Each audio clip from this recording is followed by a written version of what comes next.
If your Bibles with you, open up with me in John chapter 1, verse 1 to 2. It says here, in the beginning was the Word, and the Word was God, and the Word was with God, and the Word was God. He was in the beginning with God. And then also in John 1:14, exalted area, and the Word became flesh and dwelt among us. And we have seen His glory, glory as of the only Son from the Father, full of grace and truth. Let's pray.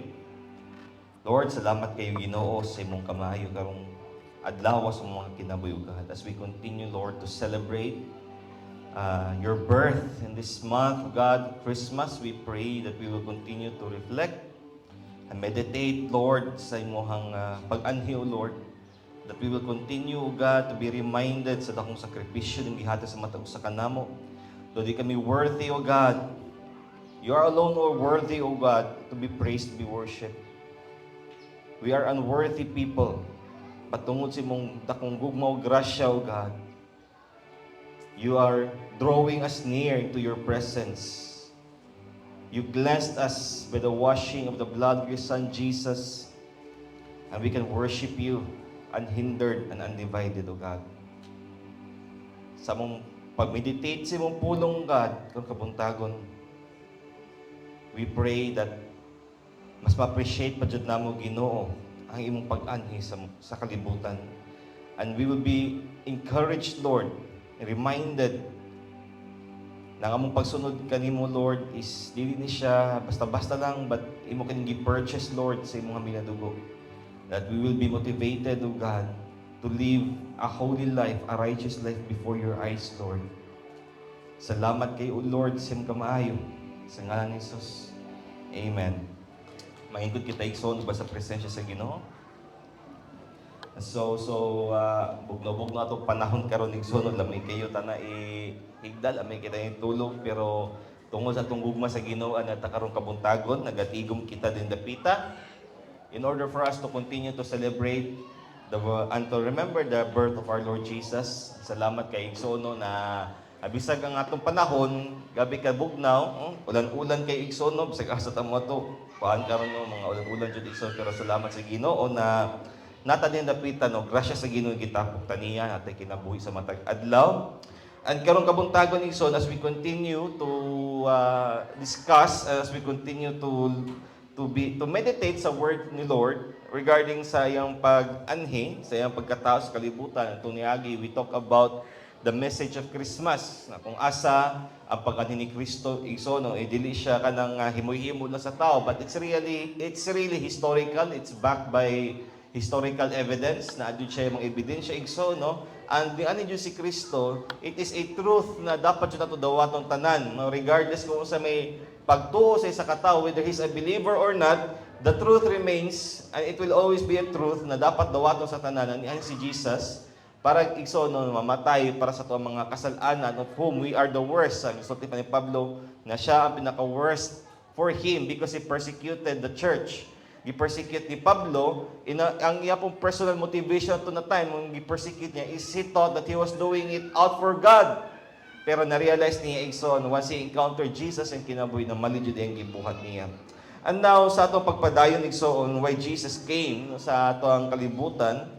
So there are three reasons atong tan-awon karon why Jesus came. Ano yan si Jesus? So tulo ka reason, short reasons igsoon, but let us be reminded and let us be as we continue to celebrate and to remember the birth of our Lord Jesus, we pray na ang kaning mga rason na pag-anin ni Jesus atong hatagag dakong values atong kinabuhi sa matag adlaw igsoon. So three reasons why Jesus came to earth. Unang-una is sa gisod atong gibasa ganiha is that Jesus was the Word, in the beginning was the Word, and the Word was with God, and the Word was God. So the first reason is to reveal God sa matag usa ka nato igsoon, sa tanang katawhan sa kalibutan. It is to reveal God, kung kinsa Diyos si Lord. Because klase-klase ang perception sa mga tao kung kinsa si Lord, kinsa man para sa mo, kinsa man si God, para sa mo, kinsa man ang Ginoo. Unsa may description nimo sa Ginoo, how will you characterize God? Klase-klase characteristics, no? Klase-klase ang description sa klase-klase ng mga tao sa kalibutan. But Jesus came into this world, came here to earth to reveal God sa matag usa kanato. So the world has a twisted picture and understanding of who God is. Ang uban, pagtuon nila na si God kay mura perminti ra suko sige pangita og sayop nato para silutan ta. Ang uban musutis lang si God kay walay pakialam sa sitwasyon sa kalibutan karon murag gibiyaan ang kalibutan musut ang mga tao di ba grabe ang kansa ang evil sa world karon makapangutana sila where is God asa si Lord o kaya if kung di sila motuo Ginoo ang ubang mga tao musutis sila kung naapay Ginoo ngano na may evil ang nag-exist man ang evil, nganong grabe man ang patay, grabe man ang giyera, grabe man ang mga trahedya sa kalibutan. So they question the existence of God. But Jesus came in order to reveal God to the world. John 1:18 says here, no one has ever seen God. Tinuod yun no, wapay nakakita sa Ginoo, physical form, wapay nakita yun sa Ginoo, but the one and only Son is Himself God and is near to the Father's heart. He has revealed God to us. So although layo naman po siguro or mas deeper pa man if we'll be talking about the doctrine of Trinity. So, but it says here sa gisulti ni Juan igsoon na si Jesus, He came from God because He is God and that He came to reveal God to us. So si God, wala siya nagtago sa mga pangano, wala siya nagtago sa langit ng sunog, ipasagdan niya ang kalibutan, but God is in constant communication perminti sa mga katauhan. From the very beginning, God revealed Himself. Bisag si Adan o si Eva, nakasala sila, but still, si God wala niya gipasagdan ang kalibutan, wala niya gipasagdan ang mga katauhan. Because some people believe na sa pagkasala ni Adan ni Eva, gipasagdan sa Ginoo ang kalibutan, bahala na mo din na, mag-unsa mo din na, bahala mo kay nagpakasala mo, bahala mo diha, bahala mo diha. But in the very beginning, salvation has been the part sa plano sa Ginoo. Salvation has always been God's plan sa matag usa kanato. Wala nakurat si Lord sa dihang nakasala si Adan ug Eva. He was aware na nakasala sila. He is aware na makasala sila. But God in His foreknowledge, so sa kaalam, sa foreknowledge ni Lord, He knew that man and woman will eventually fall into sin. O ang plano sa salvation has been His plan from the very beginning. So in order to put into action His plan, He revealed Himself to the world. Diba si Lord is always permiti siya nag-reveal sa iyang power, sa iyang presensya sa mga katauhan. Bisag dili na to siya makita, but we can feel Him. We can sense Him. God is keen to reveal Himself to His creation, and Jesus came so that we might know and experience the presence of God. 1 John 1, verse 1 to 4. Nagsulti po si Juan sa mga writings dyan ni John, no? Sa Gospel of John, 1, 2, 3 John. Permit niyo ginakuan dyan ni John ang iyahang ginapa-emphasize niya kung unsa siya ka-close kan Jesus dyan. Mao din na kanang iyang ina-experience, first-hand account niya, experience of testimony niya about kan Jesus. 1 John chapter 1 verse 1 to 4, we proclaim to you the one who existed from the very beginning. Gina-proclaim ni John sa mga disciples, sa mga apostles, sa mga Christians, sa church, Jesus who existed from the very beginning, whom we have heard and seen. We saw Him with our own eyes and touched Him with our own hands. He is the Word of life. So si Jesus, when we talk about word, 'di ba? Word is ang pulong, 'di ba? Ang pulong or word is used for communication. Dili nato ma-communicate igso ng atong thoughts if dili nato gamitag words, 'di ba? Bisag ato mga actions, bisag ato mga actions, although they are kanang dili sila audible, but they convey a message. So si Jesus, He is the Word of God. He is the Word because He conveys the message of God para sa kalibutan, and that is to save the world. This one who is life itself was revealed, diba? Revealed to us, and we have seen Him. And now, we testify and proclaim to you that He is the one who is eternal life. So, di ba, eternal life is a person. It's dili siya murag something na ma-experience di mo humana, mahumatay na ka, dihanan mo that eternal life. But eternal life, di ba, si Jesus, He is the one. He is the one who is eternal life. That's why ang tanan na anaa kang Jesus, ang tanan na mudawat na kang Jesus, will inherit eternal life because He is life and He is eternal life. He was with the Father and then He was revealed to us. We proclaim to you what we ourselves have actually seen and heard so that you may have fellowship with us. And our fellowship is with the Father and with His Son, Jesus Christ. We are writing these things so that you may have full measure of our joy. You may fully share our joy, rather. So God wants us to know about Him. Nindot kay Igsoon na ang point sa Christmas, ang point na nag-celebrate sa Christmas Igsoon, is so that the world will know about Christ. Di ba, ang kalibutan karon ang gina-celebrate na sa Christmas kasi Santa Claus permente, ang mga celebrations, ang mga party, ang mga kaon, ang mga gifts, ang mga regalo. But for us Christians Igsoon, we should always remember and proclaim to the world that the reason why we celebrate Christmas is because God revealed Himself to us through His Son, Jesus. So if we are in Christ, kung naata diha kang Kristo igsoon, unang-una, we will have eternal life. That is the promise of Christ to anyone who will come to Him. John 17 verse 3, and this is the way to have eternal life, to know you, the only true God, and Jesus Christ, the one whom you have sent to earth. So daghang mga tao mangita sila unsay susi para naay murag magkabata sila permente. Na di sa matigulang, so grabe yung mga daghang kita mga operation, mga botox, mga facelift, di ba, mga paritoke para magkakanon na mo bata, pero mo gyapon ang point sa kinabuhi sa mamatay ra jud gyapon ang tao. Pero mo ginano, ang mga tao grabe sa investment silang lawas, pero wala gi-invest ang ilahang eternity. Basta nag-invest sa ilang kalag. And there's no one who can offer eternal life, si Jesus lang jud igsoon. Diba? He is the only way, the truth, and the life.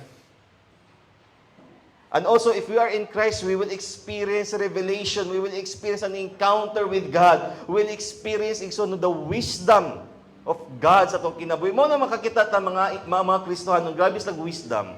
Grabe yung kaalam ang mga Kristohanon. Why? Because naman ko ng Ginoo silang kinabuhi. Dili naman tawhanon ang kaalam na sila, but the Holy Spirit naman yung nagapamot silang kinabuhi. So there's revelation. So there is kanabitong wisdom. Morning prayer ni Paul sa taga-Colossae, di ba?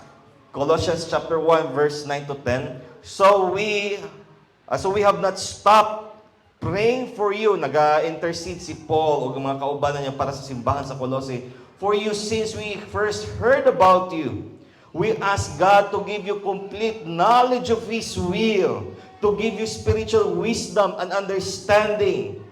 Ba, nindot kayo na kung atong ginaampo sa mga Kristohanon is magkabaton sila og kaalam gikan sa Ginoo. Makabaton sila revelation gikan sa Ginoo. Makabaton sila og kanang bitaw nga wisdom to discern the will of God para sa kinabuhi. Nagsulti pa Diyos Pablo, then the way you live will always honor and please the Lord, and your lives will produce every kind of good fruit.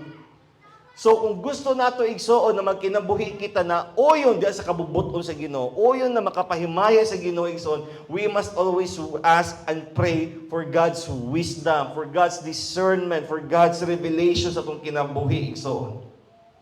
All the while, you will grow as you learn to know God better and better.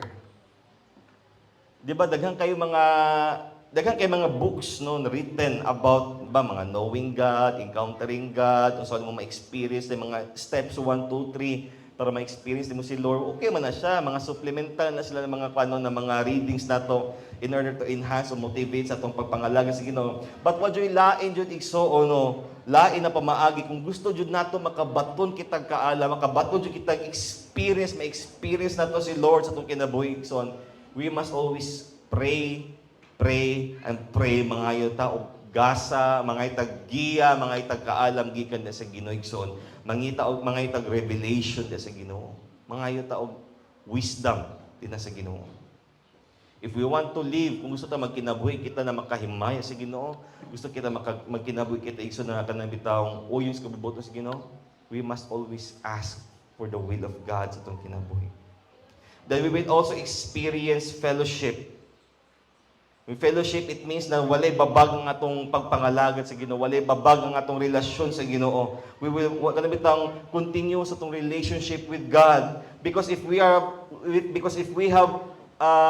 unhindered, walay babag na relasyon sa Ginoo igsoon, we will experience the fullness of joy. Mo ba yung gina-promise ni Jesus, di ba? You will experience the fullness of my joy. John 17 verse 13. Sulti si John dia, now I am coming to you. Ang sulti ni Jesus, one prayer, di ba ni Jesus? I told them many things while I was with them in this world so they would be filled with my joy. Malipay ka ba igsoon when you read the Word of God? When you receive revelation gikan sa Ginoo? When you receive discernment gikan sa Ginoo? When you receive wisdom from God? Are you filled with joy? Di ba dapat ikalipay na ito igsoon if the Lord speaks to us? Dapat ikalipay ito kung ang puno sa Ginoo gina-rebuke ta, if mag-devotion ta, kung gina-rebuke ta sa Ginoo, di magkasabang mo sa Ginoo, kung sira ko ng Biblia na lang ako, di ang basa kay sakit-sakit man to, no. We must be filled with joy. Why? Because God is so concerned sa tuwa. Wala tayong gipasagdan. Ay sa John 15 verse 10 to 12, when you obey my commandments, you remain in my love just as I obey my Father's commandments and remain in His love. I have told you these things so that you will be filled with my joy. So, notice Jesus, that you will be filled with my joy, kay gi-speak niya ni mga butanga. What God speaks for us, kung sa'y ginasuti ni Lord sa toa, kung sa'y ginasuti ni Jesus para sa toa, we should receive it with joy. Sige, pagampo na gusto ko malipay sa kinaboy, gusto ko na ma-happy sa kinaboy, then we must go back to the Word of God. We must go back to what Jesus is telling us. Kung gusto ta malipay ta igsoon. Ibig si David, di ba, ginakalipay niya, natipigan niya ang pulong sa Ginoo siya kasing-kasing. O saya, kita mga tao, no, gusto ta malipay sa klase-klase mga butang, we thought na ang atong mga kabtangan, we thought na ang atong mga luho, may makapalipay sa ato. Di, no. Malipay ka, mga 2 kadlaw, 3 kadlaw, pero you will realize, like, sumuo naman, gusto kong bago, saba. You will never have that full measure of joy. But Jesus, if you obey Jesus, if you follow Jesus, no, if you have that revelation gikan sa Ginoo igsoon, no, you will have that full measure of joy. Na bisag unsa may kahit sim kinabuhi, malipayon jud ka. Yung iba nasulti pa Jesus, yes, your joy will overflow. Iba mag-awas-awas pag gani mong kalipay. The number 2 is why Jesus came here is not to reveal God. So when we are in Christ, we will have that fellowship with the Father. We will experience eternal life. We will be filled with joy. Then kadua is to reveal the love of God. Na ba ka idea how much God loves you? Kabalo ba ka igso na higugma jud kayo si Lord sa imuha? That is willing to offer His Son, His one and only Son, to be a sacrifice pa to mga sala igsoon. Diba? So when you look at the cross, kung imong tanaw ng cross, that's a reminder sa to ay igsoon of how much God loves us. So, usahin nung atong image no sa Christmas, kay sa Christmas tree, si Rudolph the Red-Nosed Reindeer, si Santa Claus, mga Christmas lights. Uy, Christmas na Jude ay. But let us be reminded of 2 images igsoon, no? Katong pasungan ug ang cross. And also the empty tomb, reminding us, no, kung unsa kadako ang gugma sa Ginoo sa tuwa. Ang gugma sa Ginoo ato di makita sa Christmas lights, di makita sa Christmas tree, di makita ka sa Santa Claus. But ang sukdanan sa gugma sa Ginoo sa to makita jud din sa cross. Imagine no, kung ang Christmas tree mo subalit, pwede mo cross. Putani mo star sa taas. So, in Hebrews 12 verse 2, kung saan may nakita ni Jesus dito sa cross while He was at the cross, while na siya dito, nag-anto siya sa kasakit, nag-anto siya sa pain, sa suffering at the cross. But what did Jesus saw while He was at the cross? It says here, We do this by keeping our eyes on Jesus, the champion who initiates and perfects our faith. Diba? Jesus is the champion of our faith. Because of the joy awaiting Him, He endured the cross, disregarding its shame. So si Jesus, even nag-anto siya dito sa cross, but ang inasimayan na sa kasikas is that na siya joy because nakita niya the souls, the people, na mga kalag, mga katawhan na mudawat na kaniya, that these people will be filled with joy. And so kan Jesus po, nakita niya na ang iyang sakripisyo, ang iyang kamatayon, it's nothing compared to the joy that awaits Him. And that is why He is now seated at the place of honor, at the right side. Diba? Right side. Seated at the right hand of God. Interceding for us. And when He was at the cross, hanging, bearing our shame and sins, He felt love while looking sa mga katawhan na nag-crucify diya sa iya, katong nagmak sa iya, katong mga tao na siguro nagluwa sa iya, sa mga tao nag-BI sa iya, while He was looking at them, sa gisulti Jesus para sila, Father, forgive them. He felt love to gihapon. He pleaded with the Father. Luke 23:34, Father, forgive them, for they do not know what they are doing. Sometimes ang atong mockery towards Jesus is sometimes sa mga tao kay out of innocence or out of ignorance. But Jesus is so gracious towards them. Even to the point of dying, Jesus showed forgiveness. Wala nagdumot si Jesus. Jesus came to reveal God's love to all people. Na ang gugma sa Ginoo, it's a forgiving love. He forgives to those who will come to Him. John 3:16, diba? Ito pinakapaborito na verse. For God loved the world so much that He gave His one and only Son, so that everyone who believes in Him will not perish but have eternal life. Mo jud permiti ko ni Jesus, no? It's about eternal life. His first coming, He's offering eternal life. Pag second niyang coming, igsoon kana judgment ang dala sa Ginoo. Judgment ang dala niya. First, niyang anhi, He came as a Savior. Next niyang anhi, He will come as a judge. There was even this preaching, doon gana ko, titled, Preparing for the Second Christmas. Not necessarily na mataw balik si Jesus, but Christmas in the sense na pag-anhi ni Jesus. Kung asa ang tanang mga katawhan, makakita dyan siya, that His coming, that His second coming will be preceded with angels, tagapi mga anghel. There will be preaching of the gospel about repentance, just like sa puwang gihapon, before siya natao. Pero sa pagbalik daw niya is He'll come as a judge. He'll come as a judge. Remember that God loves you.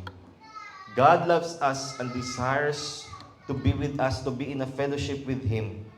When sin entered, sa dihang sala niya sa kalibutan, we were separated from God and from His presence. Our sinfulness, igsoon kanina itong pagkamakasasala, nakamantsa dyan sa itong kaugalingom. That's why maulaw ta mo doon sa Ginoo. Maulaw ta mo tawag sa Ginoo.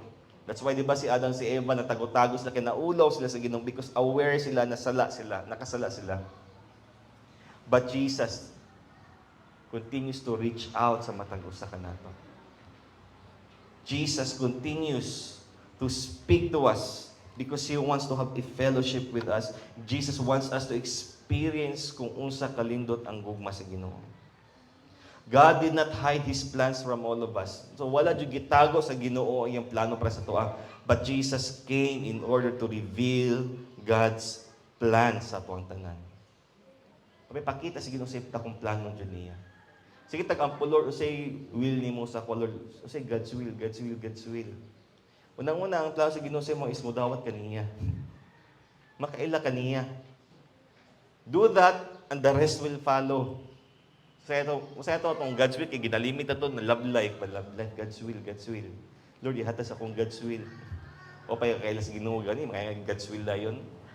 Kung gusto tayo makabalog God's will, ato sa dawaton si Kristo. Sige tayo mga ito, God's will. God willing, anak. Ito sa dawaton si Jesus. Then lastly, no, why Jesus came is to reveal the plan of God. Ako kayo, lindot yung plano sa Ginoo. If I am to summarize the plan of God sa tuwang tanan, tulo ka butang lang. Unang-una is to forgive our past, to forgive our sins. No, pagpasaylo sa itong mga sala. Sala jud ang pinakadakong problema sa kalibutan karon. Dili man jud ng gera, di kagutom. Ano na may gera tungod man sa sala gyapon sa tao? Ano na may kagutom tungod po sala sa tao? Ano na may mga grabe man ang inflation, grabe man mga kwan karon, corruption sa kalibutan karon, tungod po sa sala sa tao. Ang pinaka problema sa kalibutan karon igsuon no, it's ang sala sa tao. It's because of sin. In the very beginning mo jud nay kontra, mo jud natong kalaban jud igsuon. Sala jud. Remember that God is holy and just. Yes, God is loving, God is forgiving, but God is gracious, but let us also remember that God is holy and justisya jud po si Lord. We cannot experience Him and His promise if we continue to live in sin. Dili pwede igsuon na mga lagad ko sa Ginoo pero magpadayon ko sa pagkinabuhi sa ako mga hidden sin, magtago-tago ko sa mga sala. Dili na pwede. Because God is holy, He requires from us holy lives. Holy lives that is rooted din haa kang Kristo igsuon. That is why Jesus stepped into this world so that we might experience this holy life, His holiness, so that we might be obedient kang Kristo. And once we come to accept Jesus as our Lord and Savior to kinabuhi, what God does as atong kinabuhi is that He forgives our sins and our sins becomes a thing in the past. Magnilabay na itong mga sala igsoon, gipasaylo sa Ginoo. Isaiah 1:18. Kabalutan na verse na si Lord kang Isaiah.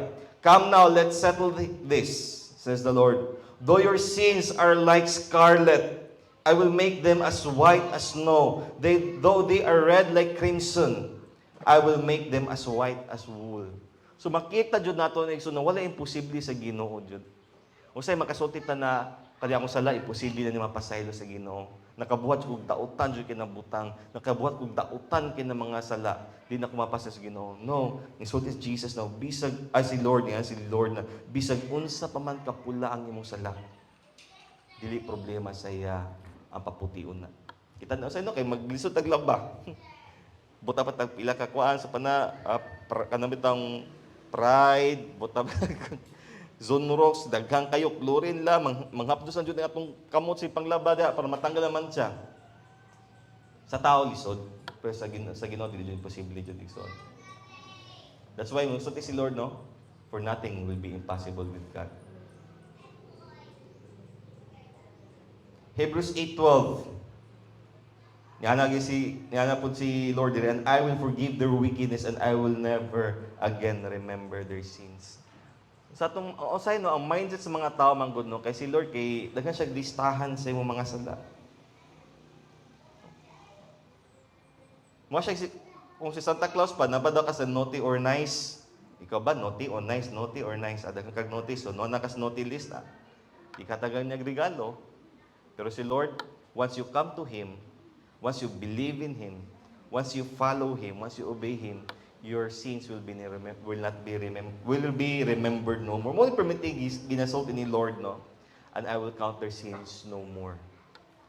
Di na kay kan ba na pag-abot dito sa langit tabi, kitan jud ka CCTV o kitan jud ka dire no, nangawat ka nangupit ka dire ba? Ngana. Nindot kino na ang point ang imagery na gina-present dire ano is not God will not hold it against you. Kita usay na mga tao ba kay kung bitaw ta atugay gibuhat nimo gani imo tong gikuan murag mangwinta din ta ba ato pang pangitaon pa ato mga sala sa ubang tao bitaw.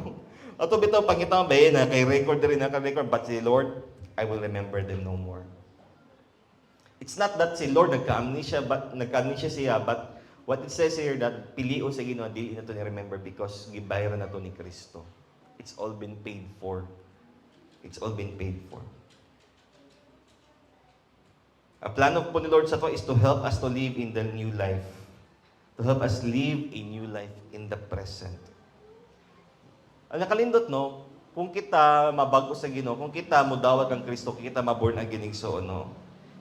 In the eyes of God, dili na kita tong daan na ikaw na murag, dili na tong ikaw na murag gihugasan, gihinluan lang, gipagwapa o sa padinaa, but you are now a new creation.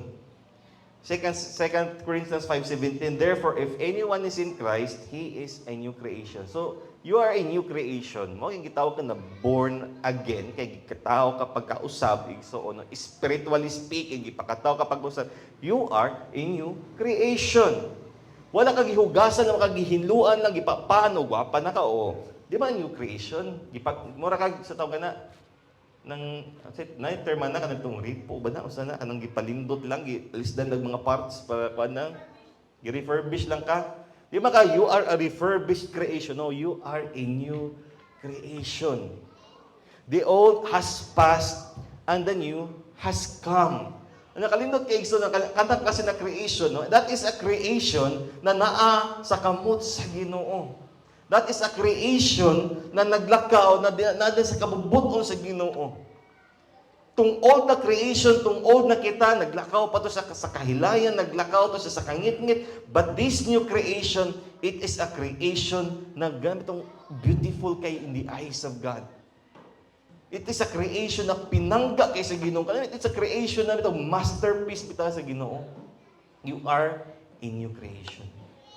So sometimes murag ginakwanta sa tong konsensya na nakigibuhat sa past, nakigibuhat dati, mo ning kinabuhi dati. Remind yourself, inaang yawa igsuon, no? I am now a new creation. Katunahin mo na ako dati, wala na to. I am now a new creation in Christ. I am clothed with His righteousness. Nana.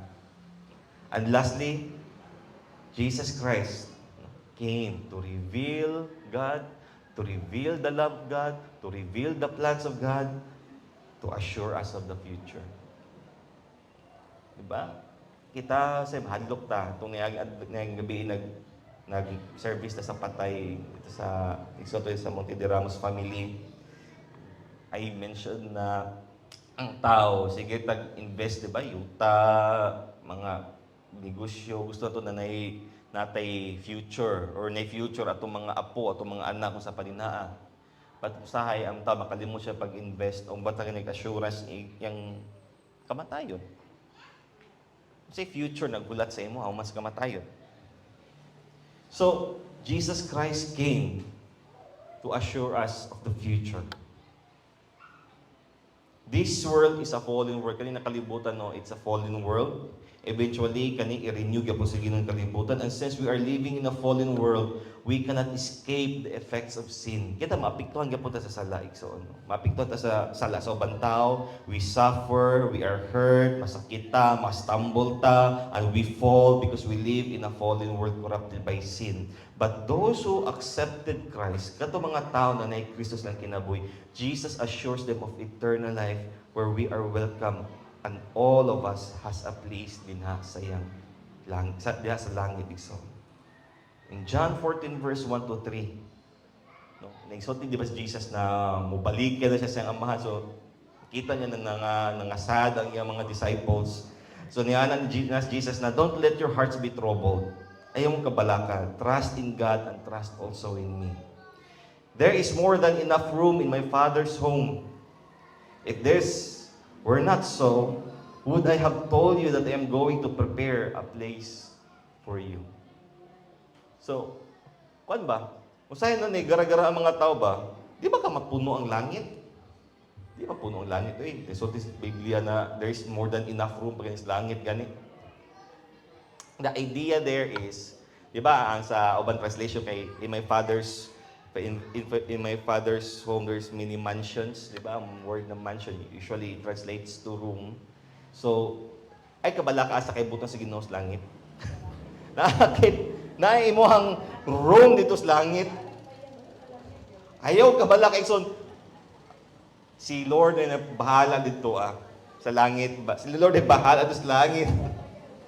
Nakalindot pa dito no, is that si Lord ay nag-prepare og room para sa imuha. Magino kay ang na-prepare sa room sa magino prepare og lugar da sa langit para sa to is dili kita, it's the Lord. Si Jesus nag-prepare og room sa atos langit. Kung kita ma-prepare sa tong room sa langit, iso sa laki itsura. Basing kung na ka ba, basing akong room sa langit, kung ako rin prepare, basing tabil ka ng tarpaulin lang. Tabil-tabil lang. Pero nakalindot yun, no, kay si Lord mo na-prepare. Imagine na lang kung ang basis sa pagkalangit nato igsoon isa tong works. Siguro stick and stones lang ato yung butang ba, kay dili na pa kong works. Pero nakalindot kay si Jesus mo na-prepare. Hindi, basihan ang sa gihatag nimo. Why, wala kag hatag imo kanang pa. Wa pay unlan. Wa pay foam. Ino kay igsoon kay ang pag-prepare sa atong room sa langit, no, it's not sa atong napundar sa kalibutan. But kung unsay gisaad sa Ginoo. Mo nang saligan jud nato unsay gisaad sa Ginoo. I have prepared a place for you. And when everything is ready, kung na-prepare na, alas Lord na, okay na, nanangkan, lindot na kayong mansion ni Kuan, naanay Kuan, nanang room ni Kuan, ready na tanan. So, I will come and get you. Di ba? Mubalik ko para kuhaon mo na ako. Dili kay si Anghel, oy, kuha na to si Kuan be, mubalik ka, tanya na to, kapoy na naog. But you know, Jesus na, I will come and get you. So that you will always be with me and where I am. Mag-uban-uban at sa walay katapusan. That the promise of God, that the promise of Christ is so, no, na dapat makata nag-comfort sa toa. Usually, mabasahan ito niya sa mga patay, no, sa mga lamay sa padina. But this verse, dapat ito ning i-take to heart sa buhay pata. Na naay lugar sa kuha din haa sa langit. Bisag nga akong lugar sa kalibutan, bisag ang balay na sa kalibutan, matuluan man, maunsa pa din na, dagag ilaga, dagag unsa pa na. Pero nakalindot kay pag-abot na ako sa langit, nadyo ko'y lugar. Kung sa yuta, si kong bayad og kanang si kong bayad og renta, pero sa langit, eternity, ako dito tag-iya dito. Nakalindot po kay kauban na dito na ito ang Ginoo. Where I am, there you will be also. So when we feel we don't belong into this world, it's because we are made for a better one. Feeling, mo ba itong struggles ito pagka-Kristohanon? Once we become a Christian, we become a born-again Christian, we feel na pag napalibutan ta sa gabi bito ng mga kahilayan, we feel na kanang isolated ta. We feel na we don't belong to that area. Diba? Kung maka-apil ka mga parties, manggani o ka ng mga tagtipok-tapok na grabing inom dito, diba? Pasahan, pagkikagbaso, inom lang, ginagmay lang. Pero if you will stand as a Christian, di ba, mo resist ka, mo stand ka sa imong conviction, sa imong pagsunod sa Ginoo. Although you will feel alone, you will feel left out, pero sige lang, it's okay because you're made for a better one. Muna niya kalindot na if you feel that you don't belong into this world because you are made for a better one, and that better one is called heaven. Kaning tanan ay mong posible tungod kay si Kristo na tao sa kalibutan. All these things are possible because Christmas happened. This is possible because the Son of God, Jesus Christ, was born at Bethlehem 2,000 years ago. Pero ang story sa Christmas, wala siya nahunong dinaa sa manger. Wala siya nahunong sa pasungan. It continued at the cross and eventually sa pagbalik ni Kristo. Wala na pabiling baby si Jesus, ha? Ang ubang biya kay mukha na, oy, baby Jesus! Ibutang pa diya sa pedestal, oy, baby Jesus! Diba? Wala pabiling baby si Jesus. Ni dako, nag-mature si Jesus, namatay, o nabanhaw. Christ came as a baby, but He will return as a king. Wise men and shepherds saw Him at His birth, but sa iyang pagbalik, tibuok naso. Di ba? Most of the Revelation, all the nations will see Him. Christ came as a Savior. He will return as a judge. He came to dwell with us. He will return so we can dwell with Him forever. Lindot kingson ang story sa Christmas kung ato tanawon. Kung lindot ang story sa Christmas, if di lang ta mag-stop sa iyang birth, but will continue sa iyang pagbalik. So, let's not celebrate in a way na murag Kanang ko lang ba, murag tawahan na bitaw kayo na pag-celebrate sa Christmas, ala ka, basta ka nalatay ma-prepare, nalatay makapag Christmas, di man mo na ipunto. Anong celebrate kay Christmas, Igsoon? The point why we celebrate Christmas is to remember and to show to the world that Jesus Christ was born, Igsoon. Amen. Manitog ng tanan, let's all stand and pasalamat sa Ginoo, Igsoon, na natao siya sa kalibutan. All throughout the Bible, patong basahon ng Bible, no, ang tao, kung wala dyan ang ginawa, dyan siya paglaom. Di dyan kalahutay ang tao, di dyan ta kalahutay igsoon.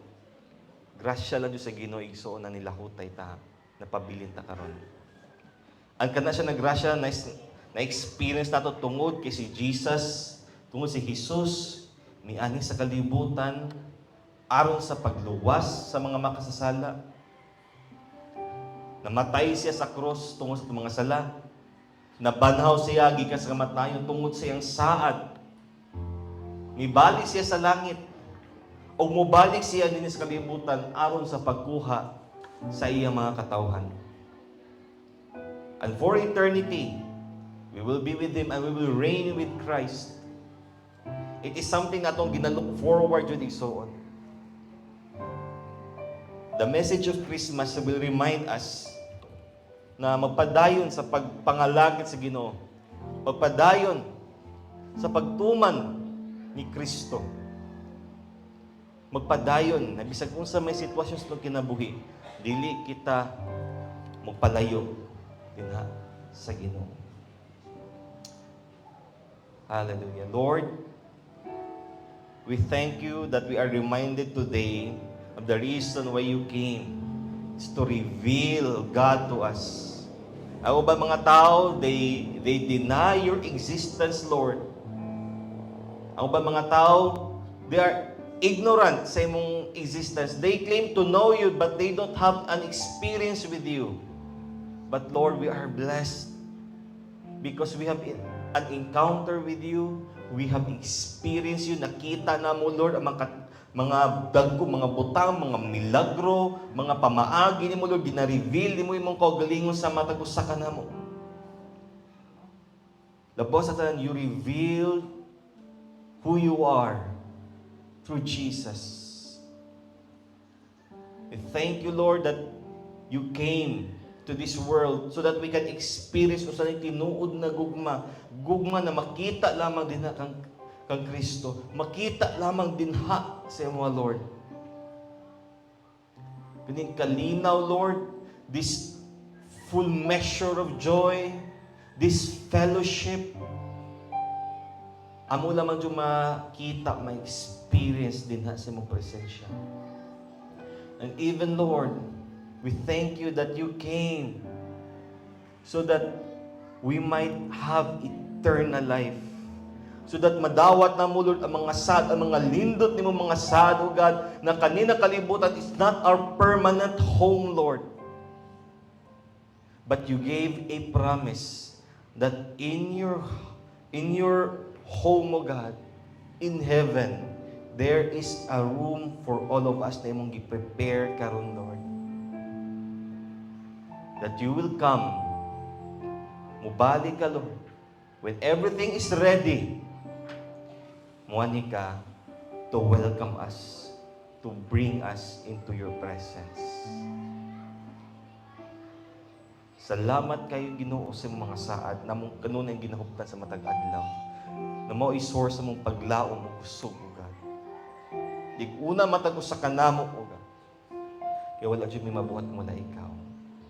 Kini ta namong ginapasalamatan, ginapasidunggan sa ngalan ni Jesus. Amen.